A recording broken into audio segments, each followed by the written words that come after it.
وَيَدَعُ عَنْهُمْ إِسْرَهُمْ وَالْأَغْلَالَ الَّتِي كَانَتْ عَلَيْهِمْ صدق اللہ مولانا العظیم۔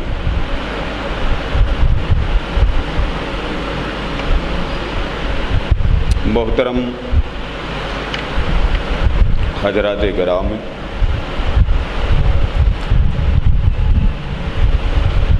ماہ رمضان المبارک کا تیسرا جمعہ اپنی انوار و تجلیات کا فیض دیتے ہوئے رخصتی کی طرف رواں دواں ہے۔ اللہ کریم ہمارے اعمال قبول فرمائے، ہمارے احوال پہ رحم فرمائے، ہماری زندگی پر کرم کر دے، اور حالیہ عالمی وبا کی گرفت سے ہم سب کے دامن کو محفوظ رکھے۔ یہ جلال ہے، غضب ہے یا کوئی بھی علت ہے، اللہ سے ہمیشہ خیر کی طلب جاری رکھنی چاہیے۔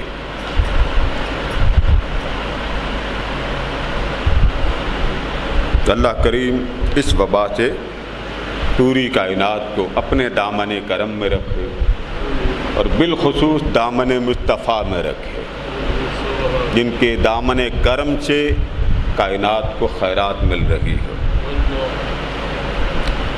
میں نے چند بنیادی باتیں آپ کے گوشے گزار کی تھیں۔ اسلام بہت آسان دین ہے، اور اسلام نے اپنے ماننے والوں کو حرام چیزوں کی فہرست کم دی ہے۔ کبھی آپ قرآن مجید کا مطالعہ کریں، کئی چیزیں ایسی ہیں جو ان مذاہب عالم میں ممنوع تھیں، اللہ نے اپنے ماننے والوں کو ان کی حرام، ان کی شریعت میں حضور کی امت کو حلال کر کے دے دی۔ اس میں ایک حصہ میں آپ کو پہلے گوشے گزار کر چکا ہوں کہ ایک چیز ہے انسان کے وہ احوال جو پہلی امتوں میں حرام تھے، ممنوع تھے، ان کی 8 یا 10 میں نے نمبر وار آپ کو بات بتا دی۔ خیال آ جانا، چلتے پھرتے برا خیال میں اشارہ دے دیتا ہوں، برا خیال آ گیا، وسوسے آ جانے، برائی کی طرف چل پڑے تو اللہ پاک گرفت کرتا تھا۔ نیک سوچ لیا، کوئی نیکی نہیں ملتی، چل پڑے کوئی نیکی نہیں ملی، کر لی تو ایک نیکی ملتی، مگر حضور کے غلاموں پر نیکی سوچ لینے پر بھی اس کا فضل جاری ہو جاتا۔ یہ تو حرام، حلال، جائز، ناجائز، مباح، ہم ایسی قوم ہیں، ہم جب بھی بات شروع کرتے ہیں حرام سے ہی شروع کرتے ہیں، بس یہ حرام ہے، وہ حرام ہے۔ آپ کسی کو چھیڑ کے دیکھ لیں، حرام سے ہی بات شروع ہوگی، اور ایسے طریقے سے حرام بیان کریں کہ سننے والا وہ آپ کے منہ کو دیکھ کے پریشان ہو جاتا، بابا اس موضوع کو چھوڑ دیں، آپ کی بڑی مہربانی، میں حرام گھر جا کے پڑھ لوں گا، مگر میں حرام سننے نہیں آیا، میں ملاقات کرنے کے لیے آیا، کچھ معاملات ہیں لین دین۔ دین کے اندر شدت نہیں ہے، یہ بات یاد رکھنا۔ بولیے خنزیر حرام ہے یا حلال ہے؟ جی بولیے نا، حرام ہے۔ کہاں حرام ہے؟ اسلام میں، پہلی شریعتوں میں بھی یہ حرام ہے۔ قتل کرنا اسلام میں بھی حرام، پہلی شریعتوں میں بھی حرام۔ شراب اسلام میں بھی حرام ہے، پہلی شریعتوں میں بھی حرام۔ عورت پر تہمت لگانا پہلی شریعتوں پر بھی حرام تھی، اسلام میں بھی حرام۔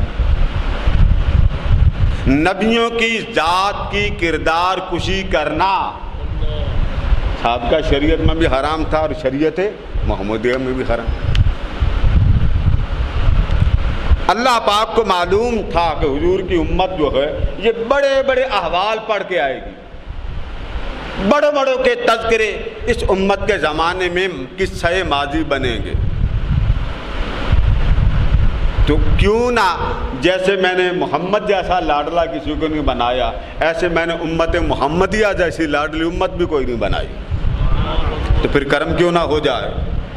اس نے اتنے بڑے، ابھی آگے بات آئے گی، اتنے بڑے بڑے معاملات میں رب ہو کر، اس نے رب ہو کر بڑے بڑے معاملات میں، احکام میں، نظام میں، قانون میں، جب بندے کو دیکھا کہ یہ بندہ اس قانون کی اس وقت پاسداری نہیں کر سکے گا، اس بات کو ذرا غور سے توجہ دیجئے کہ میرا یہ مخلوق، یہ میرا بندہ آج اس مقام پر پھنس گیا ہے، الجھ گیا ہے، کنفیوژن میں ہے، یہ اس وقت اس حالت میں ہے کہ میرے قانون کی پاسداری نہیں کر سکے گا۔ بھول کر آپ کھانا کھا لیں روزے میں، روزہ فرض ہے کہ نہیں؟ جی کھا لیا آپ نے، چرغا کھا لیا، کسی کی دکان پہ گئے، خوشبو آئی، کھا لی، گھر میں آئے تو گھر میں بیگم صاحبہ نے پوچھا کیا پکانا آج افطاری میں؟ ہیں آج افطاری؟ اوہ میں تو چرغا کھا کے آ گیا ہوں۔ ایمانداری سے بتائیے روزہ سلامت رہا یا غائب ہو گیا؟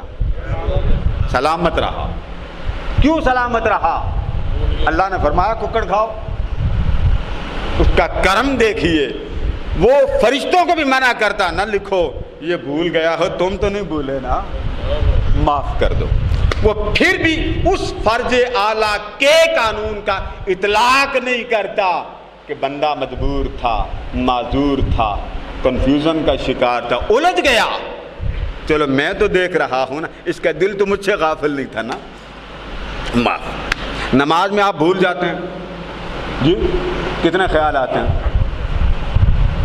اس نے فرمایا بھئی اس میں کہ نماز میں یہ بھولتا رہا تو کوئی بات نہیں، بھولنے دو، ہے بندہ ہی ہے نا، میں نے اس کو بنایا تو کوئی بات نہیں، یہ نماز میں بھولتا گیا، اگر سجدہ صاحب کر لے تو ٹھیک ہے، اگر اس کو بعد میں یاد آ جائے نماز دہرانے کی ضرورت نہیں، قبول کر لو۔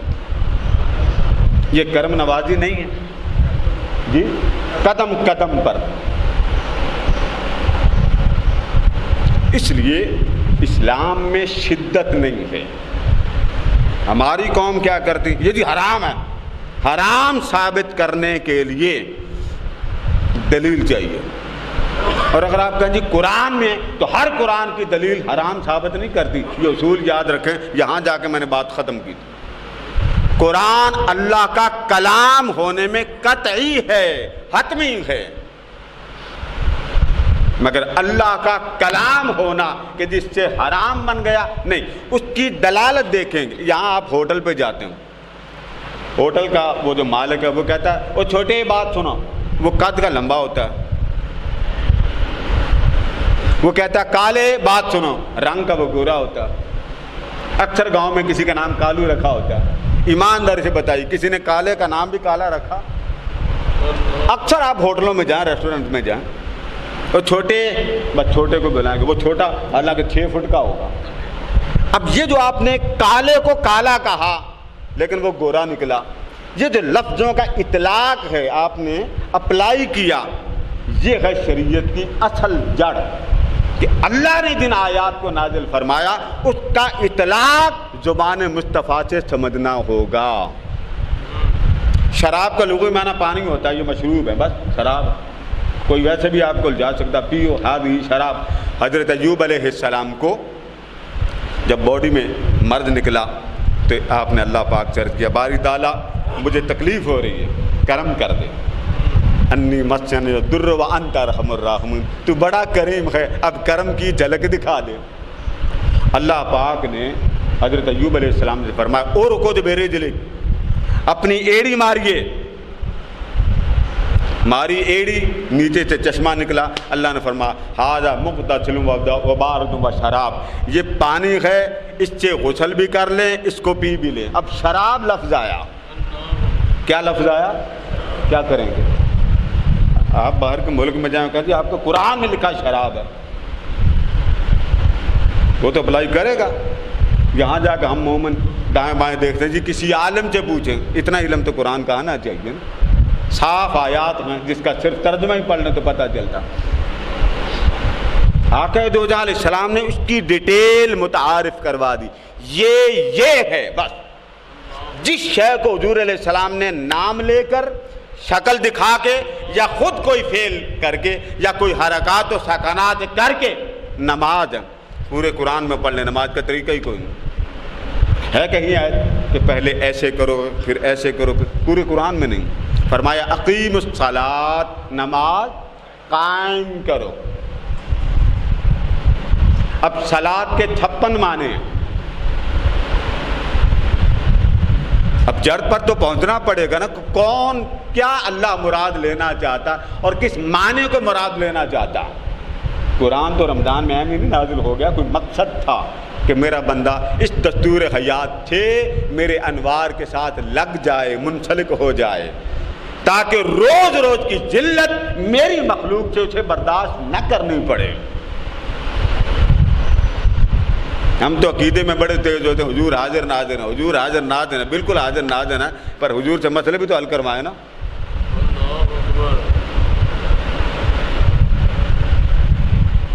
بڑا یاد ہے مجھے، سن 74 کی بات تھی، قبلہ والد گرامی شیخ کامل کی تلاش میں تھے، تو ان دنوں میں حضور سلطان العارفین سلطان باہو رحمۃ اللہ تعالیٰ علیہ کی جو کتب تھی ان سے وہ بہت کچھ لیا، تو ایک عمل تھا کہ جس کے ذریعے حضور اکرم صلی اللہ علیہ وسلم کی کرم نوازی ہوتی، سن 74 کی غالباً بات، دریائے چناب میں وہ جا کے عمل کیا، حضور علیہ السلام کی زیارت ہو گئی۔ اب یہ 74 کی بات سنا رہا ہوں، آج کیا ہے 2021، اور سے لفظ نظام مصطفیٰ کی بڑی تحریک چلی ہوئی تھی پاکستان میں، ساری مذہبی دینی جماعتیں لگی ہوئی تھیں، تو قبلہ والد گرامی نے بارگاہ رسالت مآب صلی اللہ علیہ وسلم میں عرض کیا، آقا یہ ساری جماعتیں نظام مصطفیٰ کے لیے سرگرم عمل ہیں، کیا نظام مصطفیٰ آ جائے گا اس ملک میں؟ نظام مصطفیٰ آ جائے گا؟ تو آقا کریم نے فرمایا نہیں، ابھی نہیں آئے گا۔ میرے مرشد کا جب وصال ہوا 92 کو غالباً، نہیں 99 کو تو والد گرامی گئے، غالباً 2 کو غالباً 2002 کا آپ کا وصال ہوا، تشریف لائے، بات چل پڑی، آپ کا بھی یہ دعویٰ تھا ابھی اسلام اس ملک میں، نظام مصطفیٰ اس ملک میں نہیں آئے گا۔ اللہ والے ہیں، اللہ والوں کی نگاہ ہم جیسی تو ہوتی نہیں، ان کی اپروچ بہت اونچی ہوتی۔ پھر آقا کریم سے پوچھا آقا پھر کیا ہوگا؟ فرمایا بنیاد پڑ جائے گی، مخلص لوگ نہیں ہیں، یعنی میرے دین کے پیروکار، تڑپ والے، عشق والے، حلاوت والے، قربت والے وہ پیدا نہیں ہوتے، تو جن پر یہ سارا نظام چلنا وہ آتے ہی کوئی نہیں، میرے دین کے ساتھ لگتے ہی کوئی نہیں، تو دین اکیلا بندہ کیا چلائے گا؟ کرامت تو الگ بات ہے۔ تو ہم لوگ دین کے مفہوم کو یہ سمجھتے ہیں کہ جو شخص سختی کے ساتھ سخت احکام پر عمل کرے وہی دیندار ہے، نہیں، دین میں سختی نہیں، دین کے اندر بڑی وسعت ہے۔ تاجدار کائنات ایک جگہ تشریف لے گئے، آدھے صحابہ کرام نے روزے رکھے تھے، جب وہاں پہنچے تو گرمی کی شدت، جب شدت کو دیکھا تو کسی نے عرض کیا حضور جنہوں نے روزے رکھے وہ بڑے پریشان ہیں، حضور نے بھی روزہ رکھا ہوا تھا، آقا علیہ السلام نے بھی روزہ رکھا ہوا ہے، حضور کیا کرنا ہے، بڑے پریشان ہیں، تو آپ نے پانی کا پیالہ منگوایا، جب پانی کا پیالہ منگوایا اٹھا کے سب کو دکھا کے پانی نوش کر لیا، روزہ ہی ختم کر دیا، تاکہ جو بعد میں جو میرے ساتھ روزہ رکھ کے آئے ہیں ان کو سفر میں اذیت نہ ہو۔ یہ بات پانی پی کر پھر فرمایا آج جنہوں نے روزہ نہیں رکھا وہ رکھنے والوں سے بہتر ہیں۔ دوسروں کو حوصلہ مل گیا کہ حضور اکرم صلی اللہ علیہ وسلم، بھائی شریعت نبی جو چاہے شریعت بنا دے، نبی سے کوئی باز پرس، احکام میں بڑی وسعت۔ ہمارے لوگ عمرے پہ جانا ہو تو یہاں سے روزہ رکھ لیتے ہیں، پتہ نہیں ہوتا فلائٹ 2 گھنٹے 4 گھنٹے لیٹ ہے، پھر پریشان ہو جاتے ہیں۔ اس لیے آقا دو جہاں نے فرمایا سفر میں اللہ نے جو میری امت، آپ کو سمجھ آ رہی ہے لفظوں کی؟ نہیں آ رہی، کیونکہ آپ کے چہرے بڑے متغیر ہیں تو میں پریشان ہو جاتا ہوں۔ فرمایا سفر میں اللہ نے میرے غلاموں کو نماز مسافرانہ عطا کی، سفر کی نماز۔ تو میرے غلام کو یہ زیب نہیں دیتا کہ حالت سفر کی نماز مکمل 4 کی جگہ 2 پڑھتے ہیں نا، تو اسے 2 ہی پڑھنی چاہیے، وہ 4 نہ پڑھے۔ کیا کرنا چاہیے؟ 4 کی جگہ 2 پڑھے۔ کیوں؟ اگر وہ کہتے ہیں میں نے 4 ہی پڑھنی، جماعت ہو رہی تو جماعت کے ساتھ تو معذوری، وہ لوکل لوگ ہیں، مقامی ہیں، آپ ان کے پیچھے پڑھیں گے تو ان کو تو نہیں منع کر سکتے نا۔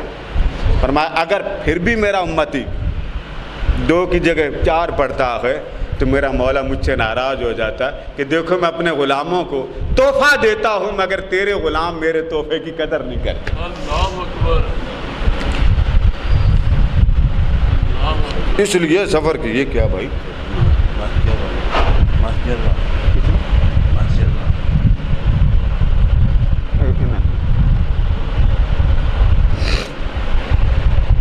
اس لیے کہ جو سفر کی علت ہے وہ تکلیف، اور اللہ تبارک و تعالی مومن کے اوپر سے نماز کا بھی حکم ہٹا دیتا ہے، روزے کا بھی حکم ہٹا دیتا ہے۔ جا بندیا جب موقع مل جائے 4 نہ پڑھنا 2 پڑھ لینا، سنت نفل پہلے ہی معاف۔ حالت مسافرت میں سنتیں اور نفلوں کی ویسی چھٹی ہوتی۔ آقا علیہ السلام نے کبھی پڑھے اور کبھی چھوڑ دیے مگر مجبور نہیں کیا۔ جیسے ہماری تراویح ہے 20 رکعت ہے، سنت ہے۔ اب ہماری قوم بڑی سیانی ہے، کسی آفس میں جانا ہو تو 8 گھنٹے بیٹھ جائیں گے، بیٹے نے پیپر دینے ہو تو بیٹا 5 گھنٹے ٹیبل پہ بیٹھ سکتا ہے، اگر آن لائن کلاسز لینی ہو تو بیٹا ایکٹیو رہے گا، اس کو کوئی پرابلم نہیں۔ اور اولاد ایسی ہے کہ تراویح پڑھنی ہو تو بچہ 8 پہ ضد ہوتا ہے۔ میں کئی دوستوں کو پوچھا کہ آپ 8 کیوں پڑھتے ہیں؟ اللہ اکبر۔ آپ کا فرض بنتا ہے نا کہ جو کام حضور نے کیا اس کی براہ راست دلیل خود دیکھیں، فرض بنتا ہے کہ نہیں بنتا؟ ایماندار سے بتائیے۔ آپ کے اوپر کوئی الزام لگا دے، برداشت کریں گے؟ بولیے نا۔ اور آپ حضور پر الزام لگائیں کہ حضور علیہ السلام جو کرتے تھے، روح محمد تڑپ نہیں جاتی؟ اللہ اکبر۔ نام بھی آپ کا مسلمانوں والا۔ بڑے لوگ مجھے کہتے ہیں جی 8 حضور نے پڑھی، ٹھیک ہے آپ کہتے ہوں گے تو صحیح کہتے ہوں گے، مگر پتہ تو کرو حضور نے کیا 8 پڑھی۔ ٹی وی میں ایک مذاکرہ تھا، ہمارے اہل سنت علماء بھی تھے، دوسرے بھی تھے، اب چینل کا نام نہیں لیتا، افسوس ہوتا ہے ہمارے علماء مطالعہ نہیں کرتے۔ ضمناً بات آ گئی کہ دین میں وہ ساتھ سوال تھا کہ تراویح کتنی رکعت ہے؟ انہوں نے کہا جی 8۔ وہ جو دوسرے تھے جو 8 پڑھنے والے، کل رکعتیں انہوں نے بتایا 13۔ یہ سن لیں، غور سے یہ بات سن لیں، 8 رکعت تراویح حدیث صحیح سے ثابت ہی نہیں۔ کیا جملہ بولا میں نے؟ اونچا بولیے نا، اتنا تو بولے نا، میں نبی کا فرمان سنا رہا ہوں۔ 8 رکعت تراویح حدیث صحیح سے۔ اب کیسی قوم؟ آپ اتنا تو پوچھیں حضرت صاحب حوالہ ہی دے دیں۔ میں نے آپ کو ایک طریقہ بتایا کہ دودھ پتی پلائیں، پہلے بسکٹ ان کی خدمت میں پیش کریں اور ان سے کہیں جی کہ حضرت یہ بتائیں کہ یہ جو 8 رکعت والی روایت ہے کہاں پہ؟ یہ روایت 3 جگہ آتی ہے۔ 11 11 رکعت کل بنتی، 13 11 رکعت کی اختلاف بالاتفاق، اجماع، اتفاق، اور سب سے زیادہ جس پر جمہوری طور پہ روایات کو جمع کیا گیا وہ حضور علیہ السلام کی 20 ہیں اور 20 سے زیادہ ہیں۔ 40 رکعت آمنہ کے لال نے پڑھی۔ کتنی؟ بولیے نا۔ اور ہماری کتنی ہوتی ہیں؟ ٹانگوں میں درد ہے بڑا، بیگم صاحبہ کے پاس کھڑے ہوں تو ٹائم کوئی نہیں، دکان آپ کاؤنٹر پہ کھڑے ہو جائیں تو کوئی ضرورت نہیں، ٹانگوں میں جان ہے۔ اس محبوب کے سامنے کھڑے ہوتے جان نہیں رہتی، بے جان ہو جاتی، اس سے بڑا بھی ظلم کوئی ہے؟ آپ کو تھوڑی دیر کے لیے یہاں کوئی بتا دے چیسٹ پرابلم ہے تو ڈاکٹر کہہ دے جی کینسر ہے، 5 چھوڑے 10 نمازیں آپ شروع کر دیں گے۔ اب یہ جو 3 روایات ہیں، میں نے کہا اس موضوع کے ساتھ یہ منسلک ہے، یہ بات سمجھ لیں۔ یہ روایت 3 مقامات پر آئی ہے۔ 11 رکعت کل وتر ملا کے۔ تراویح کس مہینے میں ہوتی ہے؟ جی پکی بات ہے، بولیے نا. اب میں آپ کو چونکانے والی بات سنانے لگا ہوں. تراویح کس موسم میں ہوتی ہے؟ رمضان میں. شوال میں ہوتی ہیں؟ اونچا بولے. محرم میں، ربیع الاول میں، شعبان میں نہیں نہ ہوتی تراویح. تو تراویح جب بولیں تو ساتھ کون سا مہینہ بولنا پڑتا؟ رمضان. اب ذرا پکے رہنا آپ نے. حضور کے نام لے. اہل سنت لوگ اس معاملے میں بڑے کمزور ہیں. کمزور دلیل. تراویح کون سے موسم میں ہوتی ہے؟ رمضان میں. اور رمضان میں کیا ہوتا ہے؟ نماز تراویح. تراویح اگر کوئی کہے رمضان کے بعد جی میں تراویح پڑھ کے آیا ہوں، مانیں گے؟ جی بولیے نا. غصہ نہیں کرنا. میرا ساتھ اس طرح دے کہ جیسے بڑا چھوٹے کا ساتھ دیتا. کوئی کہے جی میں محرم میں آج 8 تراویح پڑھ کے آیا ہوں مسجد میں، بولیے. نہیں مانیں گے نا. پکی بات ہے. یہاں پڑھے لکھے لوگ بیٹھے ہیں، کیمرہ لگا ہوا، بھاگنا نہیں. آپ نے کہا نہیں مانیں گے.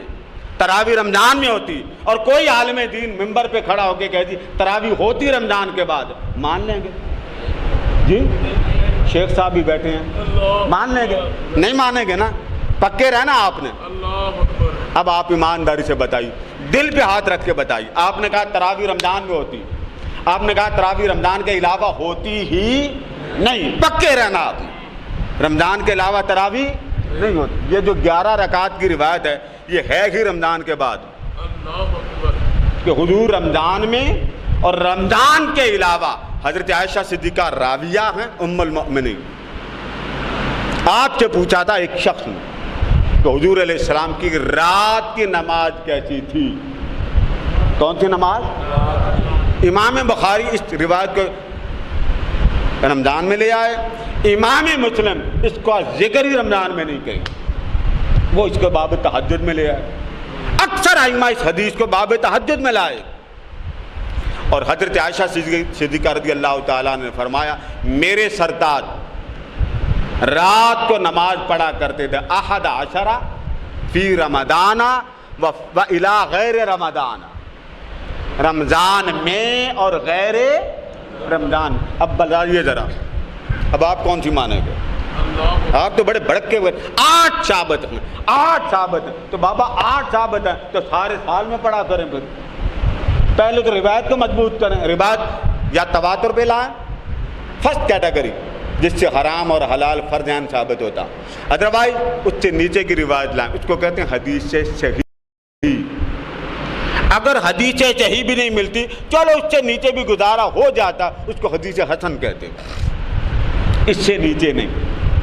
اب آپ نے اللہ کے گھر میں بیٹھ کر یہ بات کہی کہ رمضان میں تراویح ہوتی، حدیث غیر رمضان کی آ رہی ہے. عجیب انسان. اور علامہ صاحب کی سننے والے ہوں. ہر مسجد میں آپ جائیں 8 پڑھتے ہیں، پیچھے 4 بندے کھڑے ہو جائیں. یہاں ہماری مسجد میں بھی ہیں کہیں. اگر وہ نظر آ گیا تو میں اسے دیکھ کے مسکرا جاؤں گا. اشارہ نہیں کرنا اچھا نہیں لگتا. یہاں کہیں ہیں بیٹھے ہوئے 8 پڑھ کے پیچھے وتر پڑھ کے گھر چلے جائیں گے. بچے بھی، میں نے بچوں سے پوچھا، کہتے جی وہ بس دل نہیں کرتا. اگر آج اپنے رسول کی امت کو اس طرح کا ذوق دین کا دیں گے وہ کیا کریں گے؟ زندگی اللہ پاک نے فرما دیا کہ ہم نے تو انسان کو اس لیے بنایا تھا وما خلقت الجن والانس الا لیا. میں نے بنایا اس لیے تھا یہ میرے بن جائیں میں ان کا بن جاؤں.